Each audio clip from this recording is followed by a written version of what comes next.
I've always said that I learn something new on every picture, not only about picture making, about personalities with crew and cast, but also about yourself.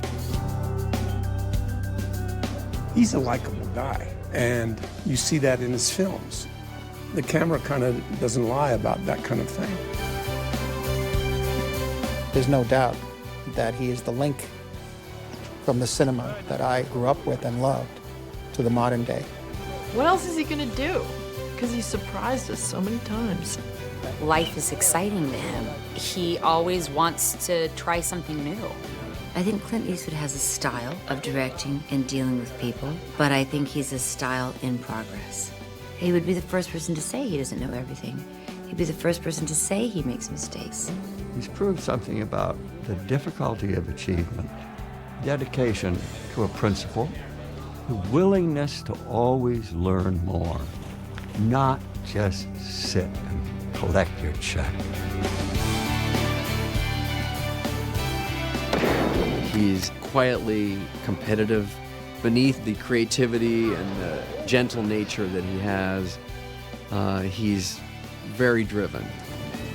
He continues to astonish all of us who thought we got the idea of what a Clint Eastwood was all about. And the second we try to pigeonhole him, he does something else out of left field to make us eat our words. Time and time again, you'll see him know the kind of influence that he has on people. And he will, in the subtlest ways, make them comfortable. There's a lot I'm curious about him, and I'm not sure he's telling. I think he's inspirational. I've waited 75 years for this. I think Clint has changed the paradigm of his own image several times in his lifetime inside this business. I think he understands that stagnant equals death. His mind is always open to the intake of creativity. All right. Ready? Yep. Go ahead. He's interested in the story. Some people take jobs. He doesn't have to. He just takes it because he's interested. And one of the things that makes him most wonderful to me is I like to see somebody come out of the shadows, as it were, and fool everybody with how good they are. Get off my lawn. Thought you might be interested in training me. I don't train girls. You want to leave your husband? No. Well, I guess they had it coming. We all have it coming, kid.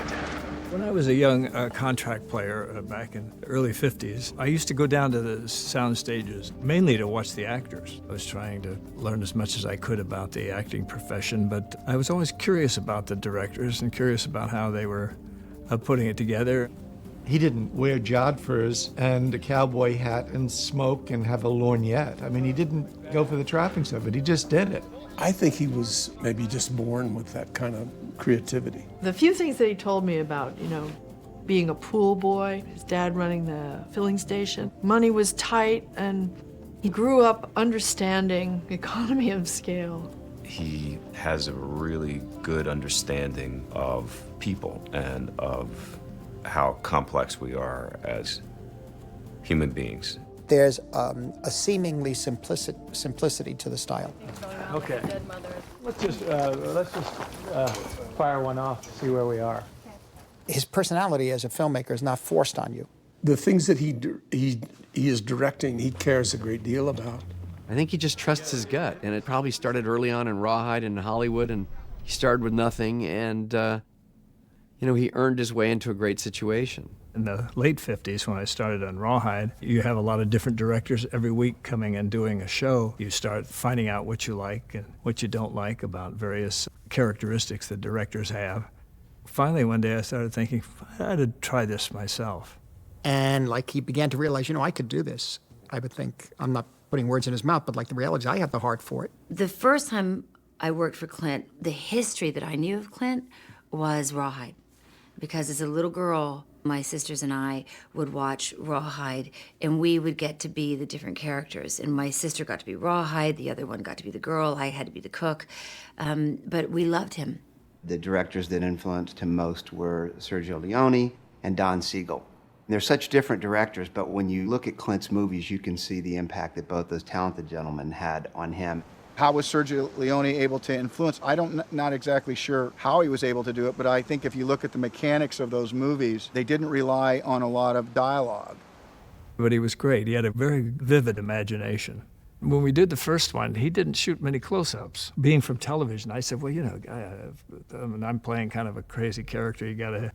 And so instead of doing the close-ups like this, he'd do close-ups like, you know, he'd do everything in very broad strokes.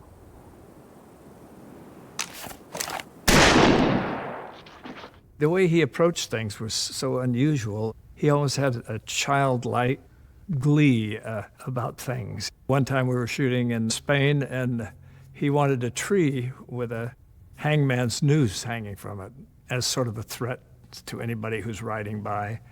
And there were no trees in southern Spain. In Almeria, it was just desolate. But there was this one yard, had an old, big, dead tree.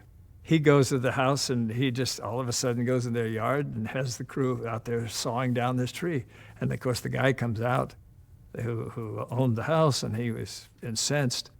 And so Sergio told him he was from the highway department and that the tree was a safety hazard because it was going to fall on the road, and we had to take it out. And here he is in Italian, speaking an Italian accent to this Spaniard, and he convinces him that he's from the highway department.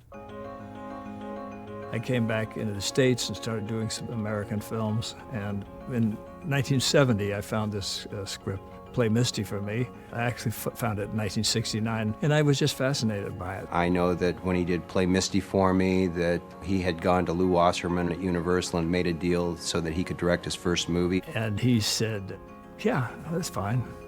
And I was completely surprised. And my agent, Lenny Hersham, was there with me, and he came to me and says, yeah, there's just one additional thing that they forgot to mention. They don't want to pay you anything. To me, I said, they shouldn't pay me anything. I'll pay them. I said, I should have to prove myself. What do you want, Evelyn? One Coke? I'll tell you tonight, I'm really whipped.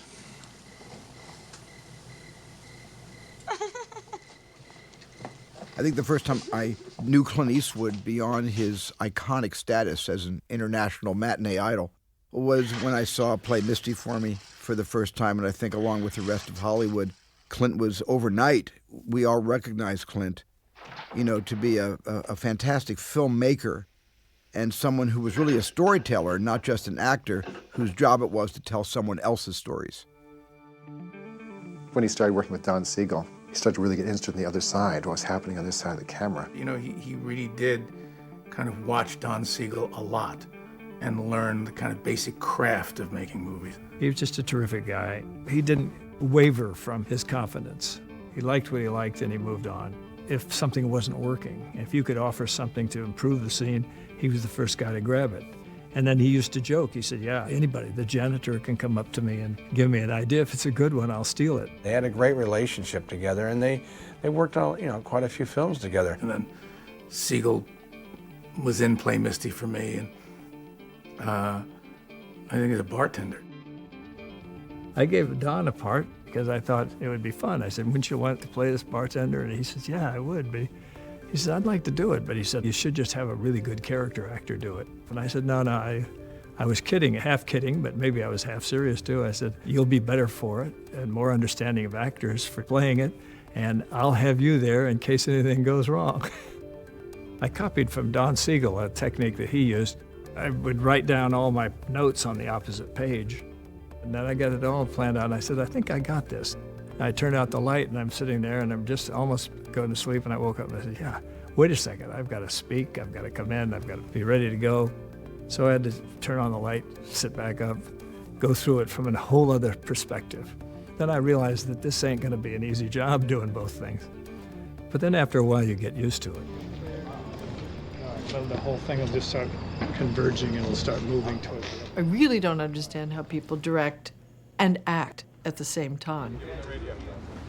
And then to produce, direct, and act all at the same time is a pretty daunting task. If you're an actor and you actually start to direct, it must give you a great appreciation for how hard the director's job is.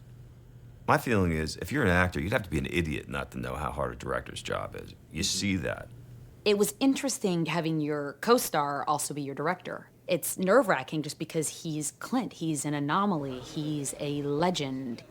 It's hard at first because you're looking at Clint Eastwood.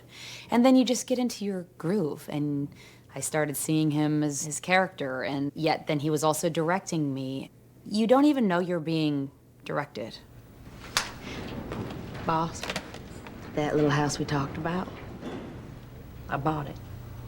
Well, smart girl. For my mama.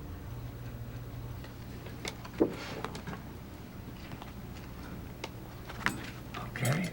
His ability to see and watch while he's acting with me is nothing short of astonishing. I never felt him directing me while we were acting in a scene together, except once. A scene in the kitchen, talking about his exploits in Africa. For an actor, there's no more disconcerting feeling than knowing that the person you're in the scene with has absented himself. He was watching the movie. He was watching me, but he wasn't in the scene with me. I said something because I really had never felt that before. And he said, "You're right. You're right. It'll never happen again." Never did. When he's directing a movie that he's in, he really understands the pitches that he hits really well. And he sets himself up to succeed. Girly, tough ain't enough. When people think of him, they think of, the guy that's like, go ahead, make my day, like coming out with guns and Dirty Harry. And yet Clint has one of the biggest hearts of anyone I know. We were friends. And I just one day was with Clint and I said, I've got this NBC series I'm doing called Amazing Stories, and Scorsese's going to direct one, and I gave him a list of the directors I was trying to get, feature directors, to make these half-an-hour television and anthological stories, and I offered him something that I had written myself called Vanessa in the Garden, and he liked it, and he mounted it, and he directed it, and he cast my mother in it as a glorified extra. It's one of the greatest things he ever did for my family, getting my mother on television for the first time. Only Clint Eastwood could do that. I don't think Clint takes himself so seriously. I think he takes the business seriously, but not himself seriously. Sometimes it was hard to get a take on the first because everybody's laughing. And that's very important. That infuses a film with spirit. Even if it's a sad scene, everybody's having fun, then the audience is all the closer. I don't like contention. I don't like bells ringing, people yelling. I like everything to be smooth. I think it should be. If it isn't fun, we shouldn't even be there. I'll never forget we were doing a scene with a guy. I guess the guy was a little nervous, he was a little unsure of himself. Clint took me aside, he said, sometimes it helps if you could screw up a little bit, because it might make the guy feel like if Kevin's screwing up, then anybody can screw up and I can do better. And I was like, wow, that's a really interesting idea. So the next take, I went in and I flubbed my line. And sure enough, the guy got better. He got stronger. And then I went in and did another take and flubbed my line. Clint said, okay, that's enough screwing up. On Unforgiven, it occurred to me that there was a time when a bunch of studio heads came up to the film. And Clint had his helicopter up there in Canada. He had his pilot fly them down to the set. It was no big deal. They weren't pressuring him or anything. When they called lunch, Clint looked at me and says, want to go for a ride? And I said, yeah, sure. So we go out, and Clint was qualified in the helicopter.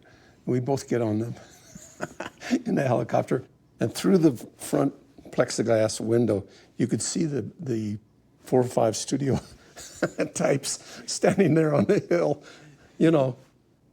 What in the world? These 2 guys going up in this helicopter. I loved it. All right. Go back to one. We drop half a step. Okay, get ready and go. The only time I ever saw him rouse himself was when I heard there was a slight noise outside the kitchen where we were shooting Bridges of Madison County. Someone moving a truck, just trying to anticipate his every need down the lane. And he heard the, what is that? and he just yelled. I'd be terrified to see his temper. Technical difficulty. Holding up things. Something they couldn't get right, it was holding him up.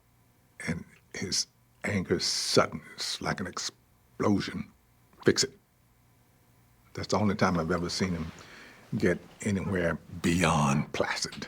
I've seen his disappointment in people, and when that happens, I've seen the icy side of him, and where I've seen him do that to somebody, and I just never wanted to be in that vision myself. When he yells, it so shocked everyone. We all had to go lie down. It was really... He doesn't question the choices he makes. He just had that sly confidence that this is going to happen.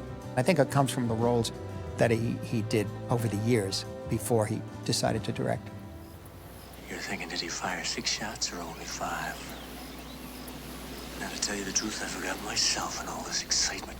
Clint came along with the right product and the right story and the right character, and I think the audience just really, like a magnet, attached itself to it. It's a fantastic character he created, and it's iconic, and it's part of American lore, cinematic lore. It was crossing over a line. It caught a wave at the time, that kind of idea of lawman as judge and jury.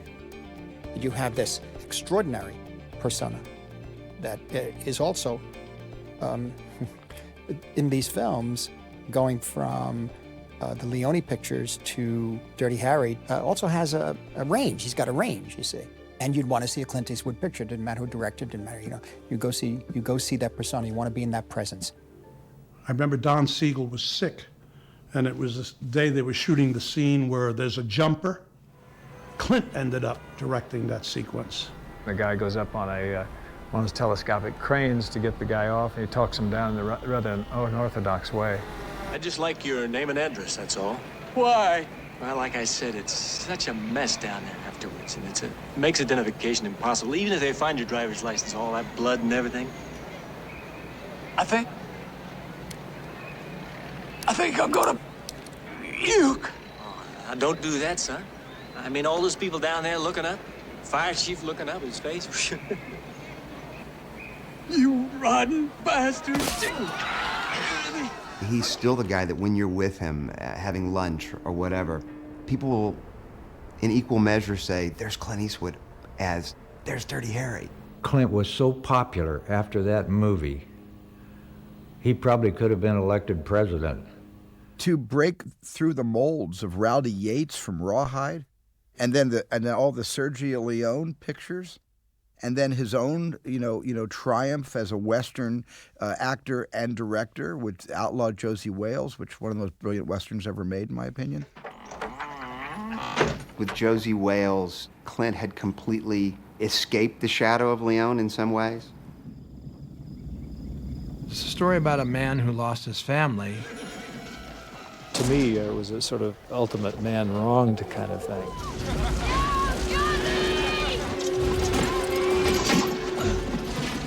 The effects of war on everyone, but this particular individual, and betrayal, to the point where he wants to become a total recluse. In Josie Wales, he tends to attract a group of ne'er-do-wells and misfits. That's kind of a recurring theme in some of Clint's movies. I was just wondering, I suppose that mangy red-boned hound's got no place else to go either.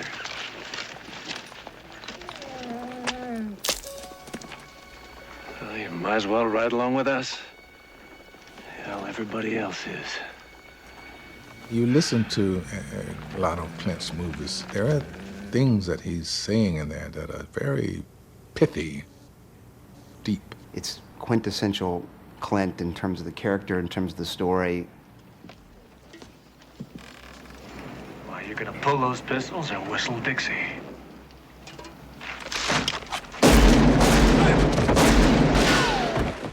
I liked the saga of it, the movement of it, the traveling of it. It was one of my favorite films that I've done. It kind of breaks a trend of, and he rode off into the sunset. And I'm not sure, if there was some inherent message that the loner ultimately has to join for the world to succeed. It's for other people to judge the work, and it's other people to judge where I come from on it. It's more fun that way. Come in, everyone. Action. Despite the things that everybody knows about him, I think he's a pretty complicated guy. I like the way he operates, and I want to be like Clint. Imagine that dude at a poker table, and you know, it's the guy you know is that guy's gonna wind up with all the money in my pocket. I know it somehow, and he's not saying a word. I think Clint is incapable of boredom. I don't think he's bored about anything. Look what he's got. He's got Dina, he's got his kids, he's got his lifestyle, he's got his art, and he's got his music. And he loves musicians. And he loves singers. And he and I, for years, we've always sat around and talked about Billie Holiday and Ella Fitzgerald and Sarah Vaughan. I mean, that's his thing. He was a piano player for singers. He loves that. His love for jazz and the way he expressed it in Bird and the way jazz has become a kind of leitmotif of a lot of his work, that is the greatest relaxer I can imagine anybody having in their lives. And music is such a wonderful way of just, I guess, chilling. He'll collaborate with an orchestrator and another composer, but the main themes Clint Eastwood writes himself. He wrote the theme for Unforgiven. You know, Mystic River, he wrote the whole score. He wrote the whole score for $1 Million Baby. He wrote the whole score for Flags of Our Fathers. Writing music for the movie is another way for him to say, well, look, this is a personal movie. Not only did I didn't write the story, but I interpreted the story as a director, and now I'm going to interpret the story musically. As you read a script, as you start to see it realized, the better directors find the music in it. They don't know the specific piece that they're going to use, but I think they get a pretty good idea of the mood or the tone. If you are a musician, certainly, and even if you have a great appreciation for music, it's sort of there as you walk, as you talk, as you think in your moments of silence. There's some kind of interlude or some kind of score for your life that's kind of like, you know, floating there in your subconscious, and I think that is certainly the case with him. So it should go real fast. Boom, boom, boom. Exactly. You read this all the time, that he's gotten better as a director as he's gotten older. As his filmmaking has evolved and matured, his characters have matured and become more complicated. Mystic River comes to mind immediately. Unforgiven comes to mind in the same sort of, you know, mental breath as Mystic River. Hey, camera mark, 548, take one. Mark. It was an interesting project. I was looking for somebody to rewrite a script. A girl I knew on the lot here was a reader for Warner Brothers. She said, well, if you want a really good writer, you ought to read this story by David Peoples. The option was running out, and I guess it was the day it ran out or somewhere in there that we got this call from Clint Eastwood. I said, well, I'll take that.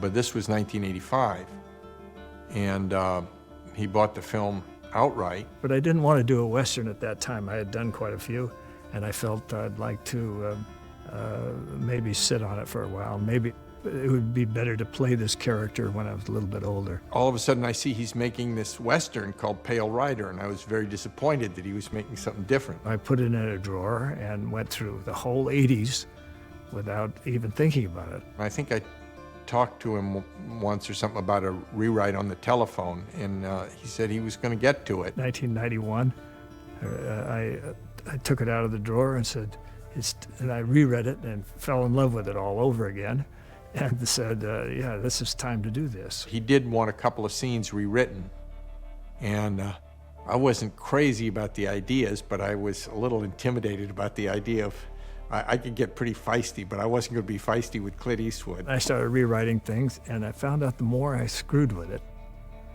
the worse it was getting. I said, I'm doing what Siegel used to call killing it with improvements, and this is just really good. I don't know why I'm fiddling around with this. When he showed me this cut of the movie, I said, rewrites aren't there, and he said, nah, it was better the first time.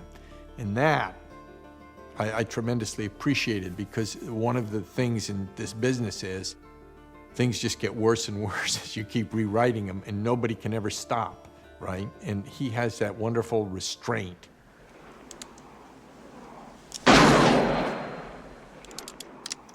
I think Unforgiven is one of my favorites. Unforgiven, that's the first Clint Eastwood movie I'd ever seen. Unforgiven is a really classic movie.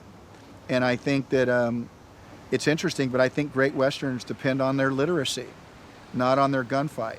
A compassionate heart and a sensibility that was not what you would imagine as knee-jerk masculinity. An eye for an eye. Make my day. He saw a different way of doing films and wanted to do more serious films because he'd done all the other films. You know, as you get older, he says, there comes a time in a man's life when you can't just beat up every person, you know, age-wise, where it's believable to the public. Yeah, so let's see what you do there, Richard. As you mature in life in other areas, you mature in your work. You should be learning and getting better. If you start getting worse, then you should maybe join AARP. Unforgiven was a changing film for Clint's career, for a lot of our careers at work for him, because the film got 7 nominations, got 4 Academy Awards, and really the critics and the world looked at him doing films differently. That's not Dirty Harry. Wait, all right. It's okay. It's all right. Good. People grow. They continue to evolve. But the other films were more genre films, and we just went out in the days in 42 days and shot them.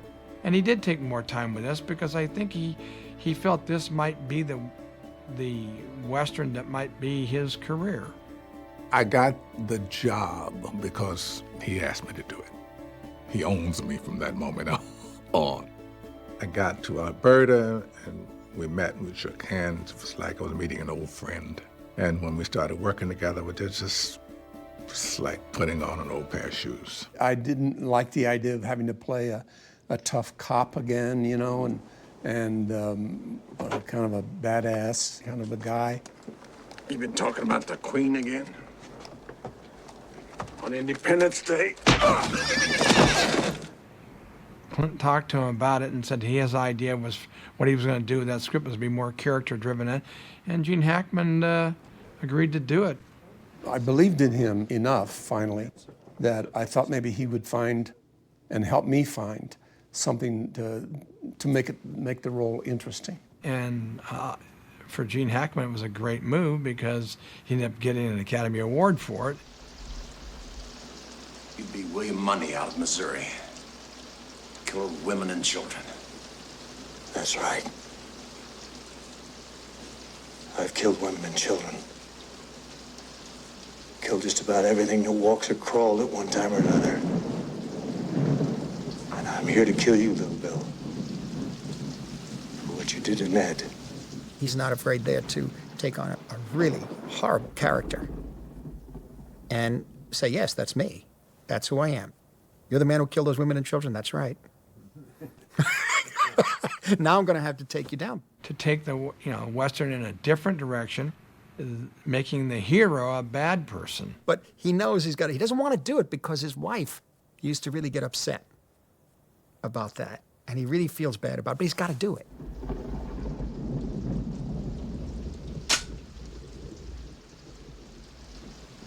Misfire. Kill us, bitch.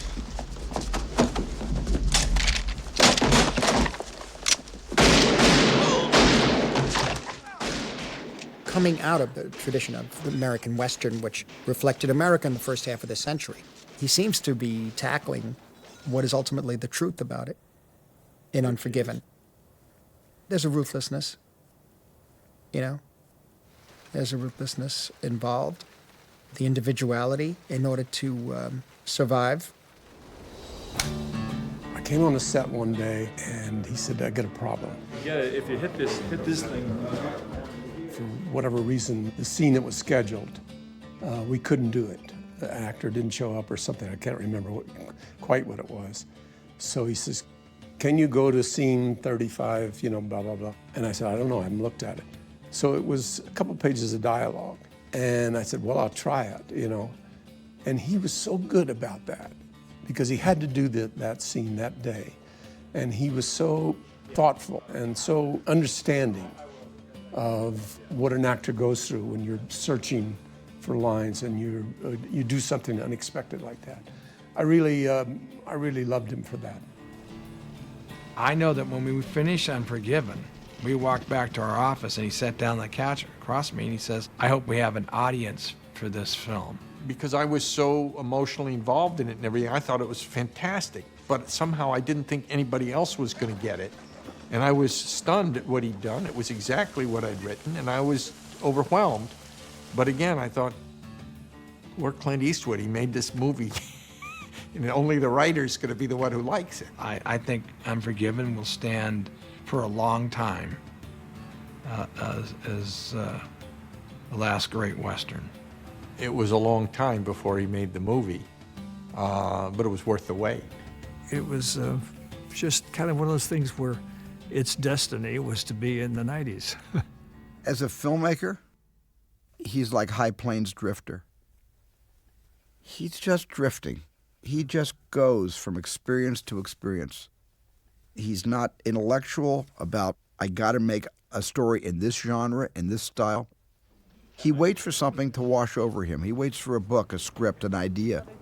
I guess that's the special thing. That's the good thing. That's the thing that should be lauded. You know, in a town that wants conformity, in a town that wants the same product repackaged, that Clint has chosen the path he's chosen. Yeah, we haven't seen that close up. I think that his films, to me, purely as a viewer, not as an actor that's having work with him, but just as a movie consumer, have a unexpected level of depth and complexity that somehow he is able to tap into again and again and again. Basically, you have to trust your own feelings, your own instincts, and your own taste in judging material because that's all you have to go by. If you try to start pre-thinking what other people are thinking, you're going to get yourself in a real confused state. You know, he's been a mayor, for Pete's sakes. He was an actor. He did the spaghetti westerns. He did the Rawhide. He does TV. His family just did a reality show. He directs all kinds of different films. He doesn't seem to say no. He seems to say, why not? Mark? I bought the book, which was a very popular book at the time. It was on the bestseller list for years, I think. And we were looking for a director to tell the story, and my first choice was Clint. So, yeah, just go ahead. There was no real precedent to make it an easy choice for me to just basically say, oh, Clint made a movie like this, so perhaps he'd like to make this one. Since there are so many connections and similarities, I don't think this was similar to anything he'd ever done before, and that was the same. And for that reason, I went to him. And I was also hoping he'd agree to play Kincaid, the main character. Well, it was Clint's idea to cast Meryl. You know, when we sat around in our first couple of meetings to decide who we were going to get, Clint only had one choice. He said, I think I'd like to see what Meryl thinks of this. I didn't know anything about it except the books. You know, Romeo and Juliet was taken from an earlier source. That play, nobody remembers. But it's what Shakespeare did with the same plot, same story, but it's just how you tell the story. I was just picking you some flowers. Oh? Men still do that, don't they? I'm not out of date, am I? I've been picking flowers for a woman, a sign of appreciation. No, not at all. Except those are poisonous. I think he saw an opportunity for himself to reveal something that was another dimension to his fans that already bought a certain character from him. I think he has very highly evolved both sides of his character. He has I don't know if anybody else would agree with me, but he has a female sensibility in many ways. I don't want to need you, What? because I can't have you. I really didn't realize how vulnerable he let himself be in that role. And that's not something you just unpack from your kit bag. That has to reside somewhere in you. And yet he has this image of the sort of Uberman. Gotcha. I think he's a harsh judge of himself. He sure was. And a little bit of it was bullshit, you know. A little bit of it was just trying to make everybody feel at ease. After each take of his own, he'd say, well, that was adequate. You know. There was a scene in the kitchen where a big fight scene. He was at the counter and he turned away from me. And I could see he was really upset. The scene never made it into the film. And I said, why would you turn away the envelope, you know, that would come your way if you put this out? It's a beautifully played scene. And he assessed it as not right. The director assessed it as not right for the film, where the actor might have wanted all the accolades. And roll it! For a man, especially a man who walks in our business with the persona that he owns, to rip open his chest that way. But he felt, for the film, it was best that it not be there. That's a really sear kind of intelligence and a willingness to be cold about your own work. Well, ego, it kills all of us, certainly in terms of creativity, because you have to let things go. Sometimes in letting something go, you find something really lovely and brilliant and creative. And it may not be something really big, but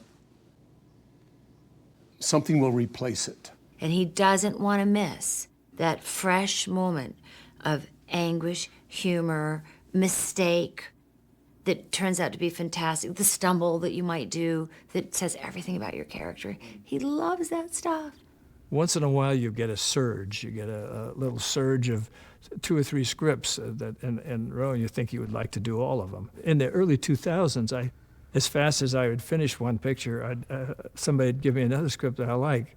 So sometimes I'd be preparing one I liked that I was editing one I also liked. And I kind of went through that. When I was doing Mystic River, we were working in the editorial room. At the same token, I'm reading $1 Million Baby, and I like that. So I'm thinking, yeah, I'll do that. I'll do that next. So I'm preparing one as I'm starting another, and I went through a little period like that.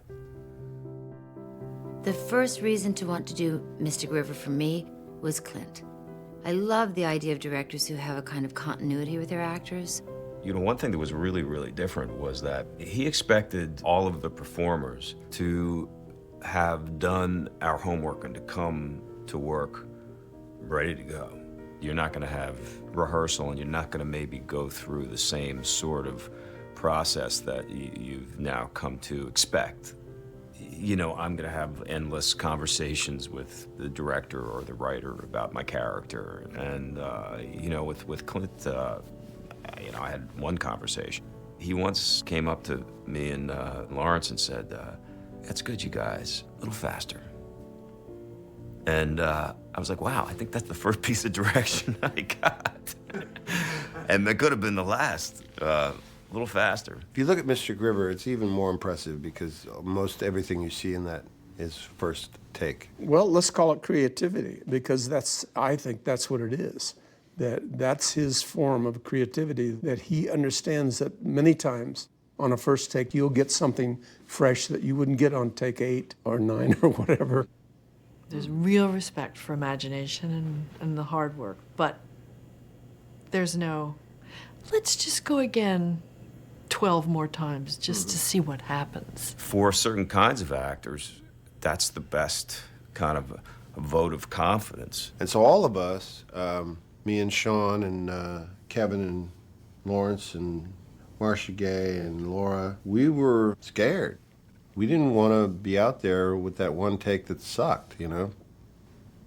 So we all practiced. When he wants one more take, it's going to cause tremendous panic in the room.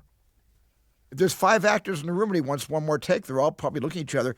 What did I do? Was it me? Was it you? Why does he want one more take? He always walks away after 2. If Clint wants one more take, That third take, everybody's going to be the best they've ever been in their careers to please him. Hey, my daughter in there! He sent my daughter in there! Mr. River's a very sad film, a dark world in which vengeance has to be taken. It's like the tragedy of the everyday. People's lives, the ones who are on the periphery, the ones we don't hear about. Get in. Get inside. I grew up in a tough neighborhood in New York City, and that kind of situation that Dave Boyle went through was omnipresent, pretty much.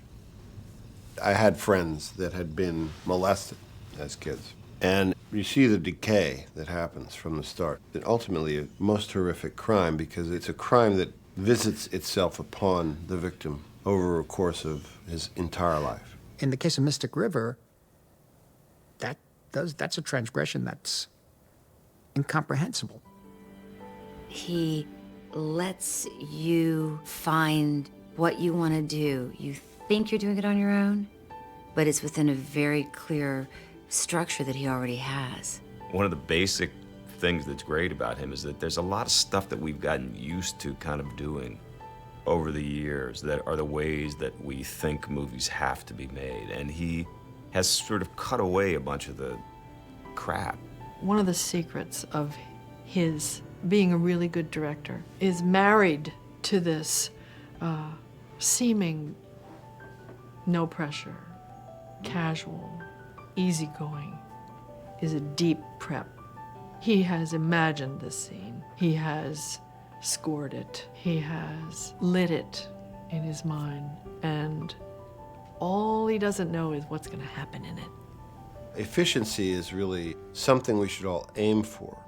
Unfortunately, we all have in our minds that unless you suffer some kind of consequence, it's not art, you know, and I think Clint has proven that wrong. One thing I'll never forget is we were shooting a scene, and Tom Stern is a great cameraman, has worked with Clint for a long time, and there was very little lighting in the scene. There was a practical lamp sitting on a table, and then I think there was maybe one other light, and we walked in. Clint took a look at the scene we were about to play, and he just went over and said, and just turned off one of Tom's lamps. Just one of his, not the practical lamp, like the big lamp, and said, "Okay, roll." And I saw Tom, he's like, you know. And it killed me because I thought, you know, for his eye, he knows what he needs in terms of light in this scene. I mostly thought to myself, to be a cameraman and work with him, you've got to say, okay, that's what he wants. At the end of the movie, I got this kind of moment where Sean Penn's character looks at me and he's kind of across the street and there's a parade. I said, what is this? What's going on here? What is this about? And he wouldn't tell me, you know. He wouldn't tell me. So, which is fine, because then I go, okay, well, if you're not going to tell me, then I'll just have to make something up. When I asked him, he said that's going to be up to the audience to decide. So when people have asked me that, I've sort of respected that wish, you know, and said, you know, I guess I'll keep that to myself. It's not too often that you are able to take something like that and you know, just kind of hold it, you know. So I'm taking that one to my grave. When we got to the end of Mystic River, it was supposed to be a 9-week shoot. It only took 7 weeks, and I was really disappointed that the movie was done. I was really wanted to. Why can't we do those extra 2 weeks? Because it was so great and such a great experience and such a, you know, kind of reinvention for me about the way you could make a film. The movie with Angelina Jolie, that was the first time I worked with him. First, I was scared to call him. Actually, Ron Howard and I we called him together. And we were both on separate lines. I've never called Clint Eastwood in my life. And I thought, I've got to know him a little bit. There's some kind of tiny bond that we have. So we called him, got him on the phone, and pitched him the movie. And he said, well, let me take a look at it. And then a few weeks went by, and he called me, and I was actually at Steven Spielberg's house. And he called me through my office, and I got him on the cell. And he said, I think I'm interested. And I just got off the phone, and I said, oh my God, Ron, Steven, this is amazing. Clint Eastwood's going to direct, I think he's going to direct a movie of mine. And I was just really thrilled. Then Ron and I went out in the street and high-fived each other. Every day you learn something from Clint. You know, just the way a set is run, the way a director can talk to people, the way you can get performances out of people, the way you can not get bogged down in details that are not going to make the movie any better.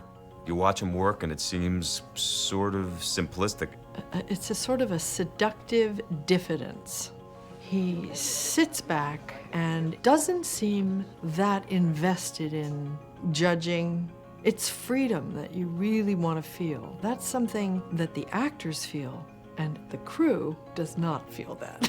I'm just going to tell you, the crew is in a different kind of vice because he's so invested in making the thing have momentum and move quickly and organically. When he feels that he has the scene credibly, authentically made by the actors, he'll move on.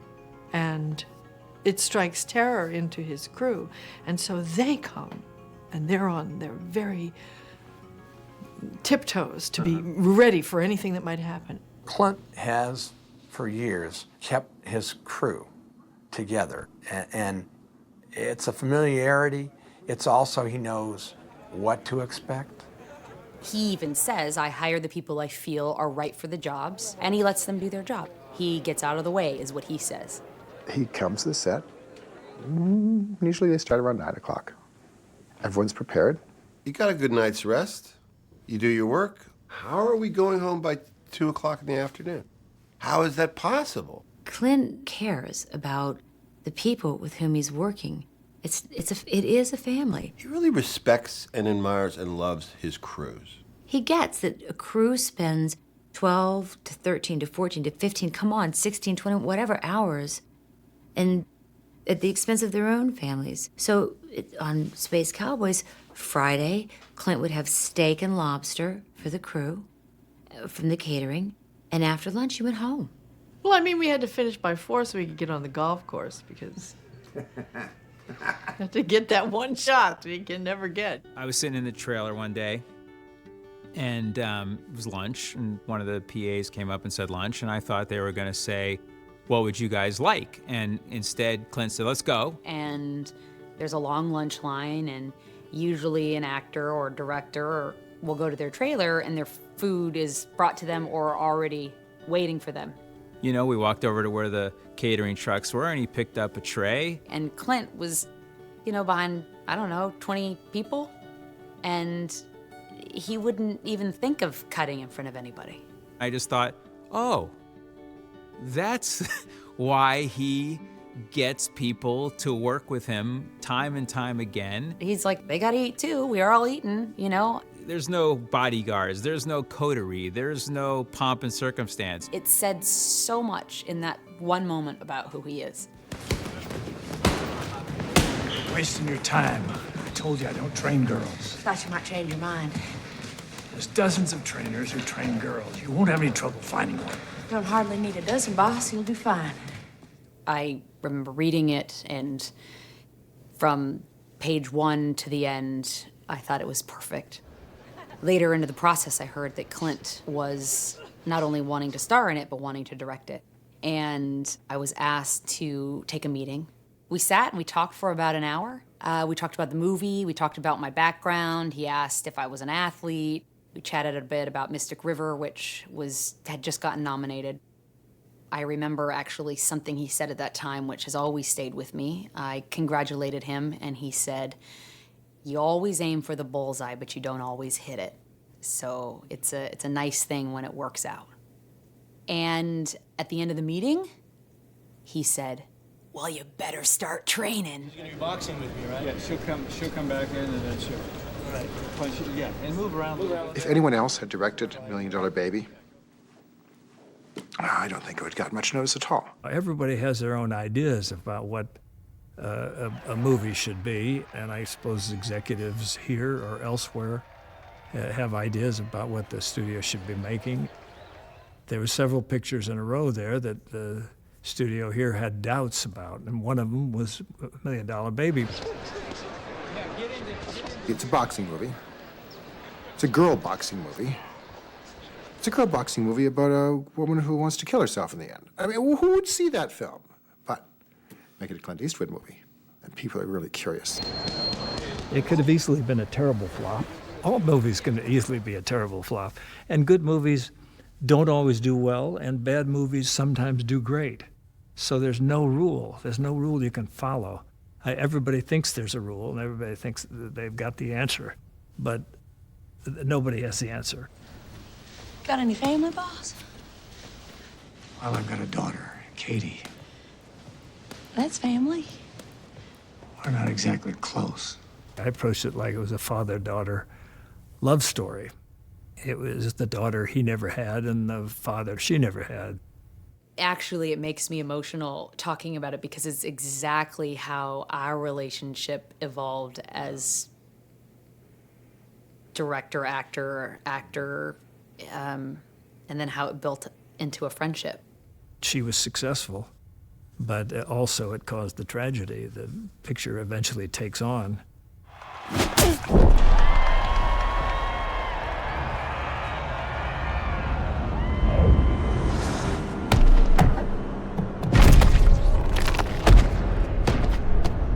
We didn't shoot right in order, but we did do the hospital stuff at the end, which was good because that's when my body was deteriorating and I stopped training. I'm gonna disconnect your air machine. And you're gonna go to sleep. And I'll give you a shot and you'll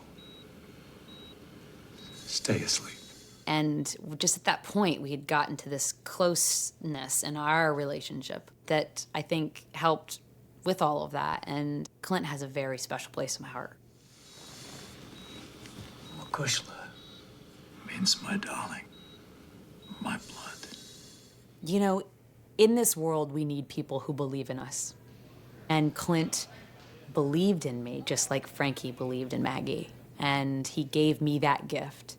And it was an extraordinary feeling to have that support and that confidence behind you.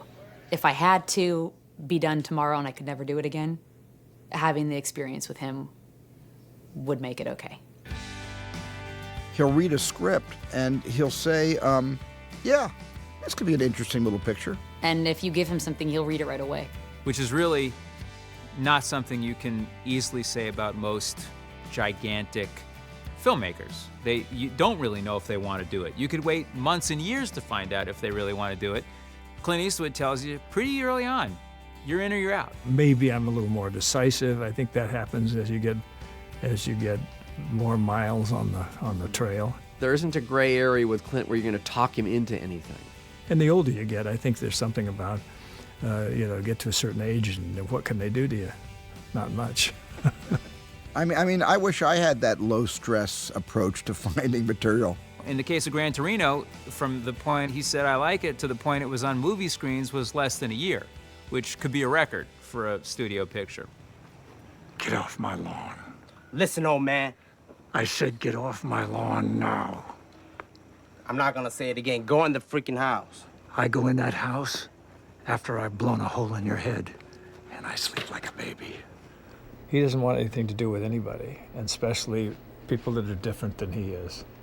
He's a guy who is very, very disturbed about the way culture has gone. He's had a loss in the family, and he's estranged from his grown children, and he doesn't like the way the neighborhoods have changed. This character seemed like the same age as I am. I'm not the same curmudgeonly. I'm not quite as negative as the character. It's always interesting to me as people get older, the work they do. There's a different rhythm, the writer, the actors, and him. I think some movies exceed your expectations and others disappoint your expectations. If you fail on your own terms, then at least you fail with your heads held high. But if you fail on somebody else's terms, you're going to hate yourself forever. Invictus, I thought more people would know about Nelson Mandela and be interested in Nelson Mandela and how he governed when he took over the country, which is an interesting lesson in today's world. Generations pass and they forget all about him. And at least Americans do, but Americans move on fast to other things. Now push it towards him. Push it. There you go. If the stories are becoming more complicated, the style doesn't. That's the difference. If he's searching for more in a story, I mean, he still has the ability to hold back, not be intrusive to the image. You know, other directors are intrusive to the image and it's wonderful. This guy just doesn't want to do that. The style's in the same way. Ultimately, that leads to the film that he made last year, which is J. Edgar. Blow it down.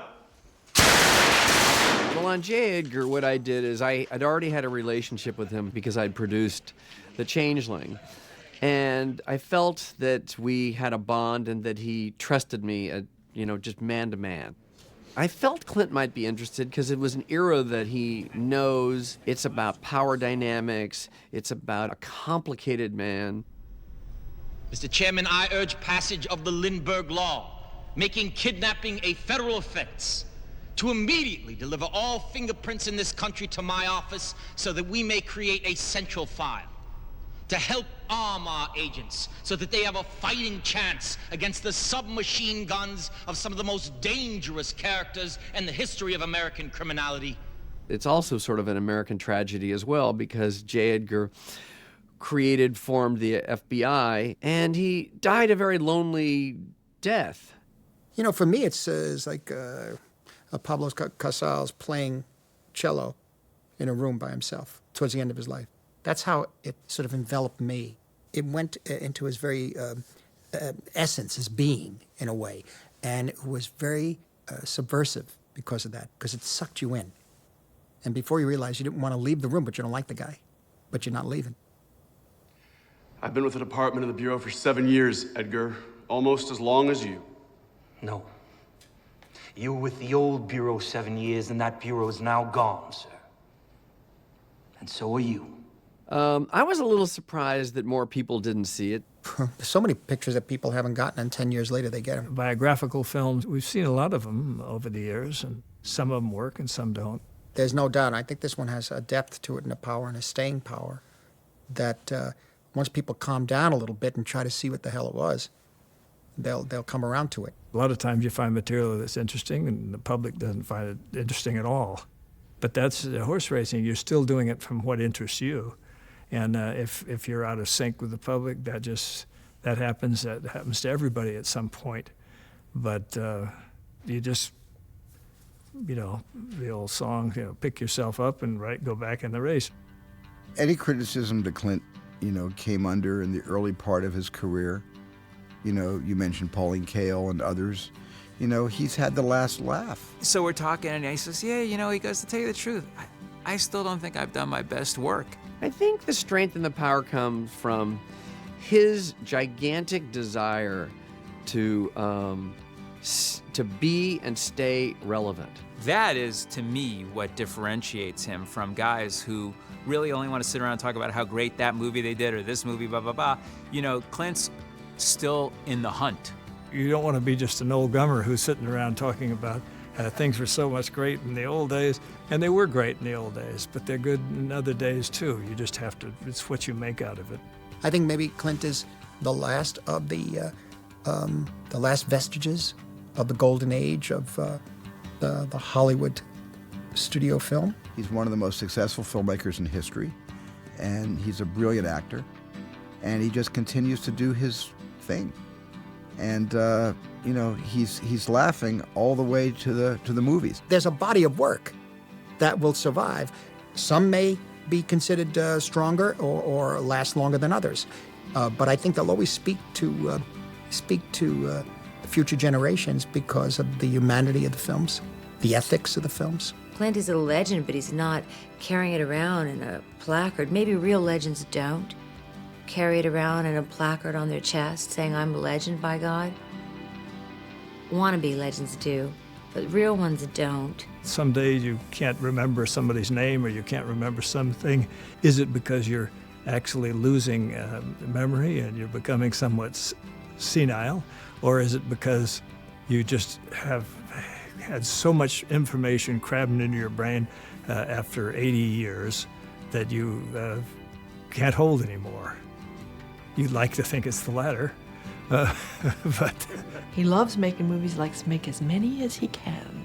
As many movies. The possibility of retirement. Once in a while it crosses my mind, and then I quickly get over it. Of all the people I've ever met in the business, that he is the closest to being both a creative director and a human being.